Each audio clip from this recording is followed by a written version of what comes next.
tokenized equity and NFTs.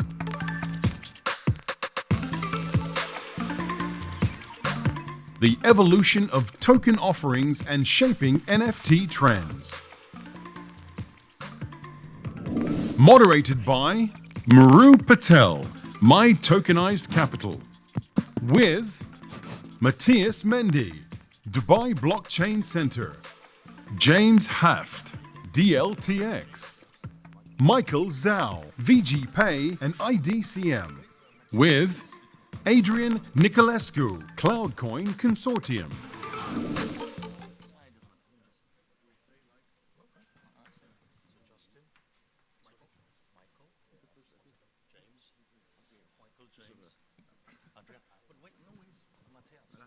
Hello, testing. Matthias is sleeping by the sounds of it. Snooze, you lose. Okay, still good morning. Good morning, guys. It is my pleasure and absolute honor to be a panelist and a moderator for this. And today with me, I have 1, 2, 3, -1. Matthias is missing. I know he was partying last night. So, are we all awake out there? Well done. Great stuff. So I will let the speakers over here, the panelists, to introduce themselves. Proud to say the guy on the far left, I know for 15 years in Romania, so we will not do this in Romanian language. You'll be pleased to know. Adrian, hi there. Good morning, everybody. I'm very happy to be here. I'm Adrian Niculescu, serial entrepreneur and investor. My areas of expertise are sales, marketing, and business development. And besides having advisory roles and being in the member boards, I'm involved directly in Cloudcoin, which is a post-blockchain digital currency, DAO1, which is a decentralized autonomous organization, Faster Capital, an accelerator for startups, Saga Global Venture, a venture capital firm in London, and also I'm a mentor in Richard Branson's Virgin Startups program in UK. Happy to be here and to contribute. Thank you. Thank you. Hey everyone, I'm coming from IDCM. We're a digital asset platform, and we also run a crypto payment gateway. So that's keep it simple. Yeah. Thank you. But if you could just say name and company. Michael, or you can call me Cute Papa. And company. Name of company. IDCM. Well done. Yeah. Go for it, James. Hi, I'm James Haft. I'm the chairman of DLTX. We're the only publicly listed company that's a portfolio of distributed ledger technology assets. So if any of you guys out there are confused or looking to distribute, allocate investment into this field but don't understand private keys or wallets, but would like to have exposure, look up DLTX. We trade in Euronext on the Oslo exchange. Great, thank you. So Michael, let's start with you. Perfect. In this part of the world, and especially in Asia, how is this market with NFTs, DeFi, how do you see it going in the future? How do you think in terms of, I guess, user take-up and the number of investors in this market? How do you see it growing from now to scale at a much, much bigger level? Okay. I wouldn't say I know about this market, right? Because normally when you hear someone say, I know about this market, most likely he doesn't, right? So, like, it's changing rapidly. Yeah. Like for NFT, right? You know, actually, I don't know how many of you guys actually been in crypto, right? Like a lot of people actually got into crypto or digital asset for the past 6 months or 3 months, right? Because of the hype, right? NFT has been around for almost 7 years, right? Started from 2012 as a non-fungible token, and really didn't really get any traction until probably 2-3 years ago when the crypto kitty thing, right? And then this time again, right? So I think I'm happy to see more people get involved, but I am still taking a relatively conservative stance regarding the NFT hype. Absolutely, great point there, Adrian. Coming to you, in my view, what we are doing at My Tokenized Capital is making it available for the masses, okay? This just now, for me, as making an impact on 1 billion people's lives, it's not happening because you got 120,000 people, real investors buying it.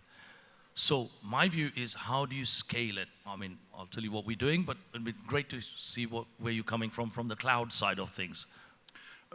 First, I would like to share an idea, because the beauty of those events, so to come to your question, I need to share an idea first. Make it quick, eh? Very quick, very quick. Coming to such events is beautiful because you can get 1, 2 ideas which can be life-changing or business-changing. And that idea is that usually when something is all over social media, it's too late to enter.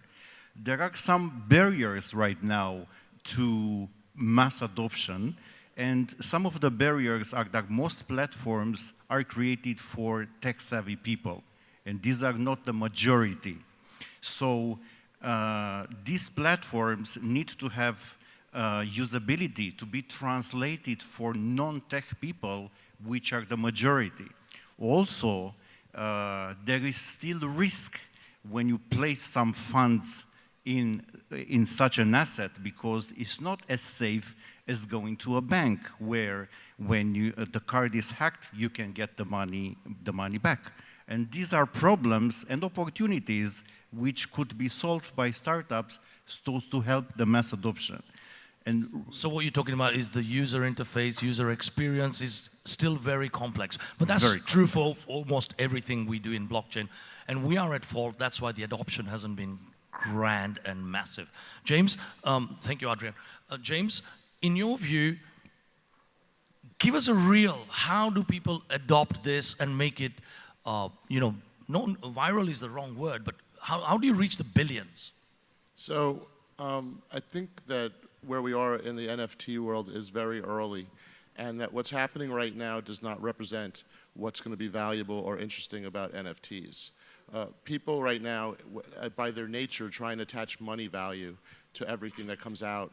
And so right now we have tokens, and we have ICOs, and we have NFTs, and the NFTs are being used for art. But we don't really need NFTs for art. We already had art. We already have digital art. Right? So we don't need NFTs for these things, and that's not going to be the ultimate use for NFTs. NFTs are going to be used to carry data between protocols so that humans can interact with simple interfaces on your iOS phone, and NFTs are going to do the work in the background to carry the data from protocol to protocol so that you won't need to know what protocol you're using.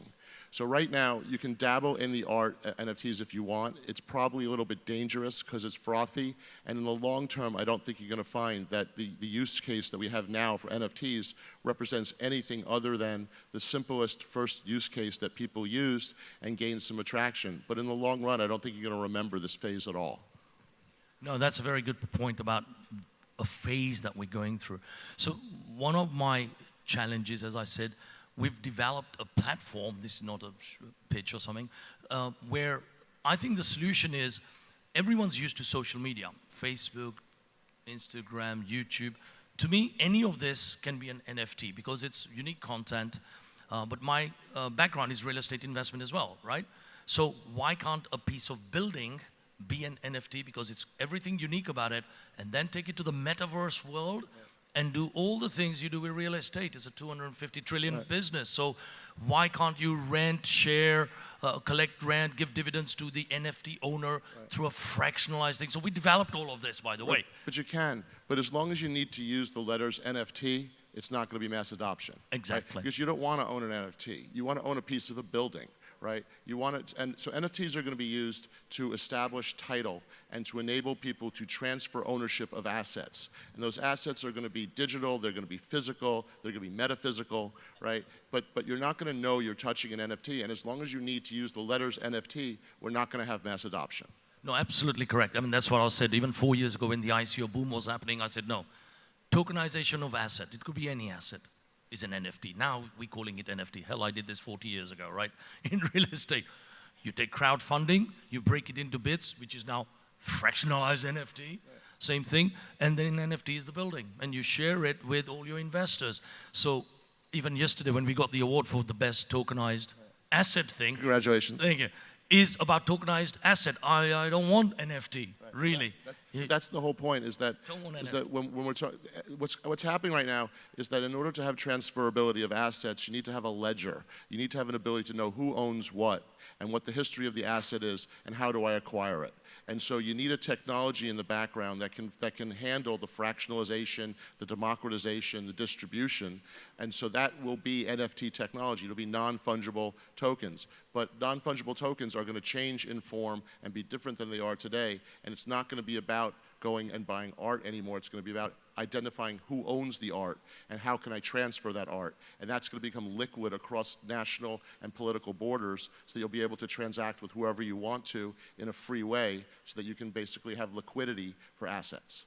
Yeah, so again, taking it from that, what he was just said, so the vision I have and we're building as well is not only fractionalized NFTs, but even renting, sharing. So if you own a particular piece of art, which is expensive, why not give it to museums on a small rental piece everywhere in the world so they can all see it, be it VR, AR? How do you see that?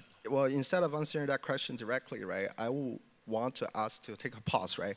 Actually, besides the technical part, right, I'm sure a lot of the audience here actually don't really understand the details of the technology part, right? So, you know, if Keep you guys, it simple. Yeah. If you guys remember, there's this concept called STO, you know, security token offering. It's been really popular for the past few years and never really actually take off, right? And compare STO versus NFT, I think actually NFT have a better chance to stay in the game, right? Because, you know, there are also, you know, there's an underlying asset, right? Either it's a property or iron plane for STO, or it's art collectible for NFT.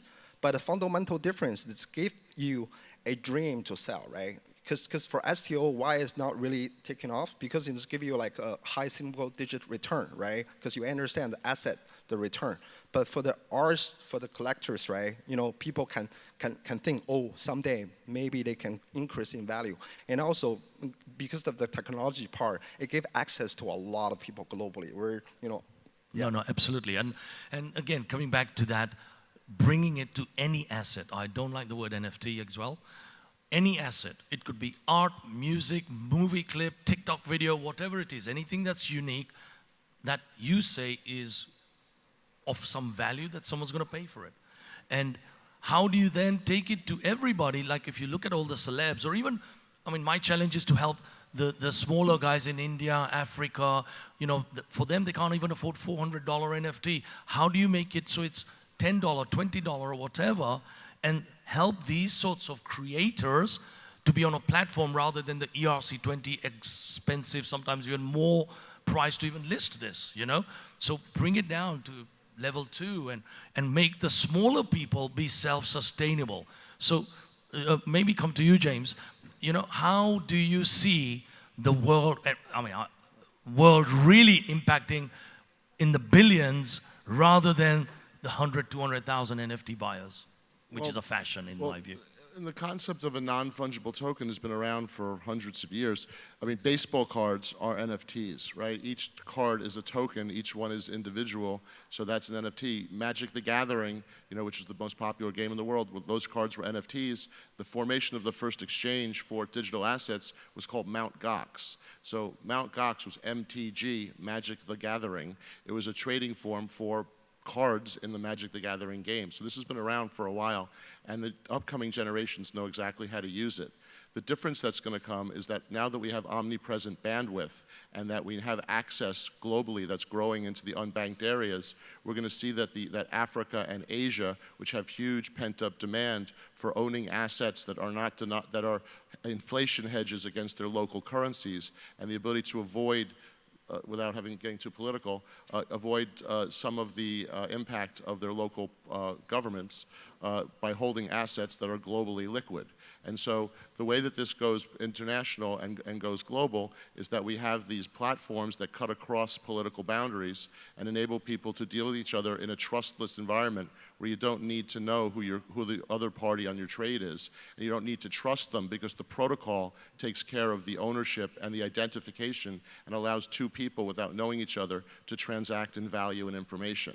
And so the NFT is basically going to be the base technology sitting underneath the layer of the transactions that people do without having to know who their counterparty is. Yeah, I always say that, you know, how many of you know what's behind the internet right down to TCP/IP and I do from Sun, but who cares? Who knows what's behind mobile phone infrastructure? Right. Who cares? How many people know how their phone works? How many people know how their car works? That's when we know when we've cracked it, you know?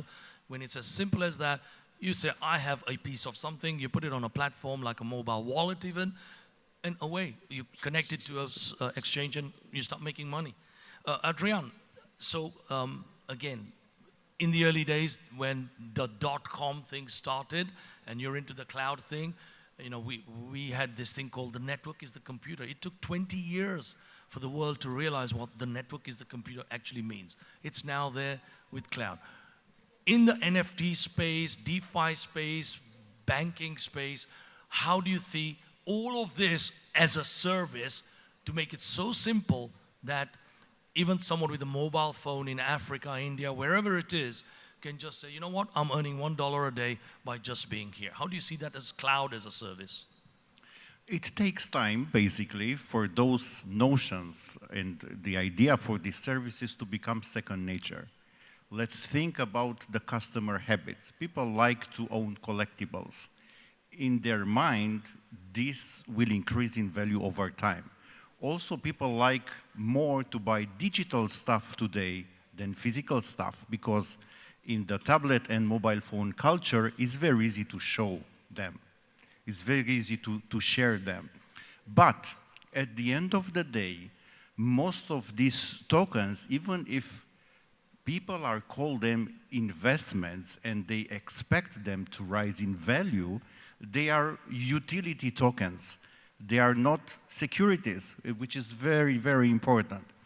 And when an idea becomes second nature, so it's part of your life, actually, as you go to pay a subscription for the mobile phone, you will pay a subscription to be part of the platform and to own a little piece of something which is believed that will increase in value over time. Whenever you are doing something in this space, first analyze the trends, look at the customer habits, either B2B or B2C, and place your product or service to catch the wave before everybody on social media speaks about it. No, this absolutely. is what I'm thinking. Yeah, absolutely. When you make it like that, that's when it's real. Have the utility for the usage thing through all the people who follow you, okay? Correct. Let's try and wrap it a little bit. So just some closing remarks in terms of helping people over here. How many people are in the NFT space? Just very quick show of hands. Yeah. In the DeFi space, quite a few. Trading, currencies. No, it's another guy actually. He can mean both, like me, I mean all of them. Okay, fantastic. So I see the vision as converging into NFTs, DeFi, social media, banking, because me as a client, I don't want to go through multiple platforms to do multiple things. We are all fed up of that, correct? All fed up. Too many places, mint here, shard here, collect there, yield farming here. Too complicated. I see that all converging in the next 5 years, just like how internet, Java, all this converged and came to that. Where do you see it going? Quick, one sentence, two sentences. Honestly, I think everybody wants to be involved, and you have to choose your passion, be willing to make some mistakes, and get yourself involved. And if I can throw in a quick thing here, if you're confused and you really want to invest and you want to see the future, look at our company, DLTX, because we are a portfolio of these assets, and we can allow you in a liquid way to be involved in the market on a day-to-day basis, and to make your investment and to get your investment back in a liquid way. Thank you. What I want to share is that to get involved, right? Because for this market, for any digital asset or NFT market to be prosper and thrive, we need everyone's help, right? Like today, just now, not everyone have a digital asset, right? Not everyone have a digital wallet. let alone NFT, right? So before you go to sleep, right, think about like just act. Thank you. Adrian, summary? My closing thought, this new world is coming the same day nights follow the day. So my advice is, even if you work with experts, spend time, invest resources. The most important resources is your time to understand this world, at least until a certain level. Involve, allow yourself to make some mistakes, because we people are improving anything we are doing, not we are thinking of doing, but delaying. Thank you. This was my closing With thought. that, I have a final vision. I think we all should realize what the social media are doing. They're making money on us. So I have a phrase on my tokenized.capital. Be the coin. You are all worth money because all these people are making money on us. Ads, likes, comments, and everything. So be the coin, okay? Thank you very much. Thank you, speakers. Big round of applause.